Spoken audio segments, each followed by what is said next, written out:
ಭಾಷಣದ ಸಂದರ್ಭದಲ್ಲೂ ಕೂಡ ಅಡ್ಡಿ ಉಂಟು ಮಾಡುವಂಥ ಕೆಲಸವನ್ನು ಮಾಡಿದರು. ಅವರು ಹೊರಗಡೆ ಹೋಗಬೇಕಾದ್ರೂ ಕೂಡ ಅಡ್ಡ ಹಾಕಿ ಸಂಘರ್ಷದ ವಾತಾವರಣವನ್ನು ನಿರ್ಮಾಣ ಮಾಡಿದರು. ನಾನು ಈ ಸಂದರ್ಭದಲ್ಲಿ ಸಭಾಧ್ಯಕ್ಷರು ಮತ್ತು ಸಭಾಪತಿಗಳಿಗೆ ಸದನವೇ ಮಾಡಿರುವ ನಿಯಮವನ್ನು ಇಲ್ಲಿ ಪ್ರಸ್ತುತಪಡಿಸಲಿಕ್ಕೆ ಬಯಸ್ತೇನೆ. ರೂಲ್ ಬುಕ್ಕಲ್ಲಿ ಪೇಜ್ ನಂಬರ್ 19 ಕರ್ನಾಟಕ ವಿಧಾನ ಪರಿಷತ್ತು ಮತ್ತು ವಿಧಾನ ಮಂಡಲದಲ್ಲಿರುವಂಥ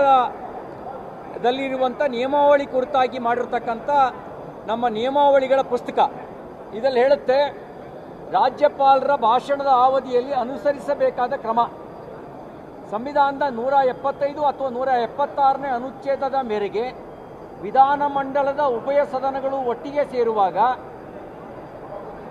ಆ ಸಮಯದಲ್ಲಿ ರಾಜ್ಯಪಾಲರು ಬರುವಾಗ ಅಥವಾ ಹೊರಡುವಾಗ ಅಥವಾ ಅವರ ಭಾಷಣದ ಅವಧಿಯಲ್ಲಿ ಯಾರೇ ಸದಸ್ಯರು ಭಾಷಣ ಮಾಡುವ ಮೂಲಕ ಅಥವಾ ಯಾವುದೇ ಕ್ರಿಯಾಲೋಪವೆತ್ತಿ ರಾಜ್ಯಪಾಲರ ಭಾಷಣಕ್ಕೆ ಮುಂಚೆಯಾಗಲಿ ಅಥವಾ ತರುವಾಯವಾಗಲಿ ರಾಜ್ಯಪಾಲರ ಭಾಷಣಕ್ಕೆ ಅಡ್ಡಿಯುಂಟು ಮಾಡತಕ್ಕದ್ದಲ್ಲ ಅಥವಾ ವಿಘ್ನವನ್ನುಂಟು ಮಾಡತಕ್ಕದ್ದಲ್ಲ. ಅಂತಹ ಅಡ್ಡಿಯನ್ನು ಅಥವಾ ವಿಘ್ನವನ್ನು ಸದನದ ಆದೇಶದ ತೀವ್ರ ಉಲ್ಲಂಘನೆ ಎಂದು ರಾಜ್ಯಪಾಲರಿಗೆ ತೋರಿದ ಅಗೌರವವೆಂದು ಪರಿಗಣಿಸತಕ್ಕದ್ದು ಮತ್ತು ಅಂಥ ಸದಸ್ಯ ಅಥವಾ ಸದಸ್ಯರನ್ನು ಸದನದಲ್ಲಿ ಮಂಡಿಸಬಹುದಾದ ಪ್ರಸ್ತಾವದ ಮೇರೆಗೆ ಅಧಿವೇಶನ ಗೊತ್ತುಪಡಿಸಿದ ಅವಧಿಗೆ ಅಥವಾ ಉಳಿದ ಅವಧಿಗೆ ಅಮಾನತುಗೊಳಿಸತಕ್ಕದ್ದು. ಕೆಲವು ವಿಧಾನ ಮಂಡಲದ ಸದಸ್ಯರು ರಾಜ್ಯಪಾಲರನ್ನ ಅಡ್ಡ ಹಾಕಿ ಅವರ ಮೇಲೆ ಮ್ಯಾನ್ ಹ್ಯಾಂಡ್ಲು ಮಾಡುವಂಥ ಒಂದು ಪ್ರಯತ್ನವನ್ನು ಮಾಡಿದ್ದಾರೆ, ಗುಂಡಾ ವರ್ತನೆಯನ್ನು ತೋರಿದ್ದಾರೆ. ಅವರ ಮೇಲೆ ಸಭಾಪತಿಗಳು ಮತ್ತು ಸಭಾಧ್ಯಕ್ಷರು ಈ ನಿಯಮಾವಳಿಯ ಅನ್ವಯ ಕ್ರಮ ಕೈಗೊಳ್ಳಬೇಕು ಅಂತ ಆಗ್ರಹಿಸ್ತೇನೆ. ಇನ್ನೊಂದು ಮಾತನ್ನು ಅವ್ರು ಹೇಳ್ತಾ ಇರೋದು, ರಾಜ್ಯಪಾಲರು ಸಂಪುಟ ಸಿದ್ಧಪಡಿಸಿಕೊಟ್ಟ ಭಾಷಣವನ್ನು ಓದಬೇಕು ಅನ್ನುವ ಮಾತನ್ನು ಹೇಳ್ತಾ ಇದ್ದಾರೆ. ಮಾನ್ಯ ಮುಖ್ಯಮಂತ್ರಿಗಳೇ, ತಾವು ಲಾ ಗ್ರ್ಯಾಜುಯೇಟು, ಅತ್ಯಂತ ದೀರ್ಘಾವಧಿಯಲ್ಲಿ ಈ ಸದನದ ಸದಸ್ಯರಾಗಿ ಮುಖ್ಯಮಂತ್ರಿಯಾಗಿ ಮಂತ್ರಿಯಾಗಿ ಕಾರ್ಯನಿರ್ವಹಿಸಿದವರು.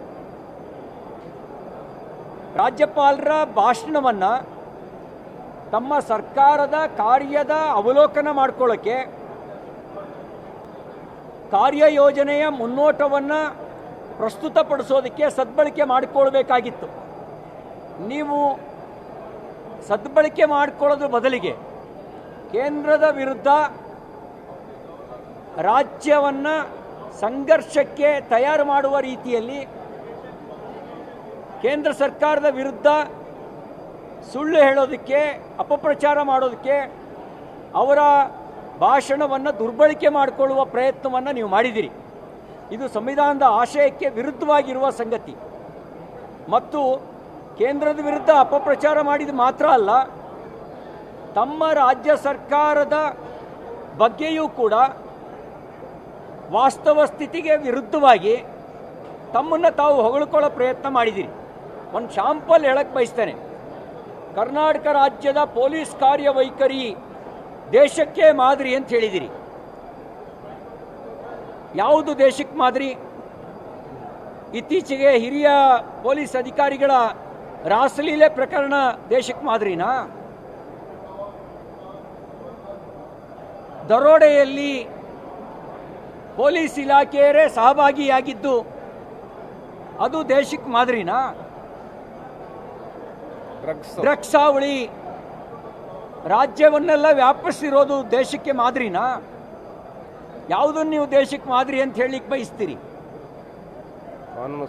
ನಿಮ್ಮ ಸರ್ಕಾರದ ಕಾನೂನು ಸುವ್ಯವಸ್ಥೆ ಹದಗೆಟ್ಟು ಒಬ್ಬ ಶಾಸಕನ ಮನೆಗೇನೆ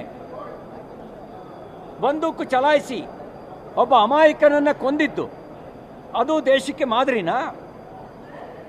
ಹಾಡು ಹಗಲೇ ATM ದರೋಡೆ ಮಾಡ್ಕೊಂಡು ಹೋಗೋದು, ಯಾವ ಭಯವೇ ಇಲ್ಲದೆ ಇರತಕ್ಕಂಥದ್ದು,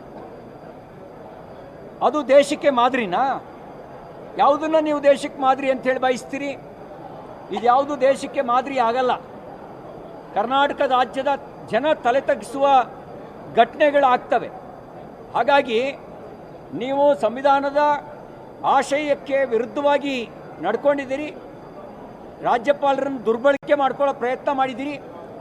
ಈ ದುರ್ಬಳಕೆ ಮಾಡುವ ಪ್ರಯತ್ನಕ್ಕೆ ರಾಜ್ಯಪಾಲರು ನಾವು ಸ್ವಾಗತಿಸ್ತೇವೆ. ನೀವು ಅದರ ಸ್ಪಿರಿಟನ್ನು ಮರೆತು ವರ್ತಿಸಿದಿರಿ. ರಾಜ್ಯದ ಜನ ಅಧಿಕಾರ ಕೊಟ್ಟಿದ್ದು ಅಧಿಕಾರದ ಅಹಂಕಾರದ ಸಂಘರ್ಷಕ್ಕಲ್ಲ, ಅಧಿಕಾರದ ಸದ್ಬಳಕೆ ಮಾಡಿಕೊಂಡು ರಾಜ್ಯದ ಜನರ ಆಶೋತ್ತರಗಳನ್ನು ಈಡೇರಿಸೋದಕ್ಕೆ ನೀವು ಬಳಕೆ ಮಾಡಿಕೊಳ್ಬೇಕಾಗಿತ್ತು.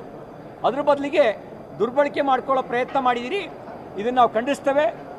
ವಿಧಾನ ಮಂಡಲದಲ್ಲಿ ನಾವು 2.5 ವರ್ಷಗಳ ತಮ್ಮ ಆಡಳಿತ ವೈಖರಿಯನ್ನು ಜನ ಯಾವ ರೀತಿ ಪರಿಭಾವಿಸಿದ್ದಾರೆ ಅದಕ್ಕೆ ಕನ್ನಡಿ ಹಿಡಿಯುವ ಕೆಲಸವನ್ನು ಒಂದು ಪ್ರಬಲ ಪ್ರತಿಪಕ್ಷವಾಗಿ ಭಾರತೀಯ ಜನತಾ ಪಾರ್ಟಿ ವಿಧಾನಸಭೆ ಮತ್ತು ವಿಧಾನ ಪರಿಷತ್ನಲ್ಲಿ ಮಾಡುತ್ತೆ. ಇಂಡಿಯನ್ ಕಾನ್ಸ್ಟಿಟ್ಯೂಷನ್ 163(2) ಇದೇನು ಹೇಳುತ್ತೆ ಅಂದರೆ ರಾಜ್ಯಪಾಲರ ವಿವೇಚನೆಗೆ 163(2) ಇಂಡಿಯನ್ ಕಾನ್ಸ್ಟಿಟ್ಯೂಷನ್, ಭಾರತೀಯ ಸಂವಿಧಾನ ವಿಧಿ 163(2)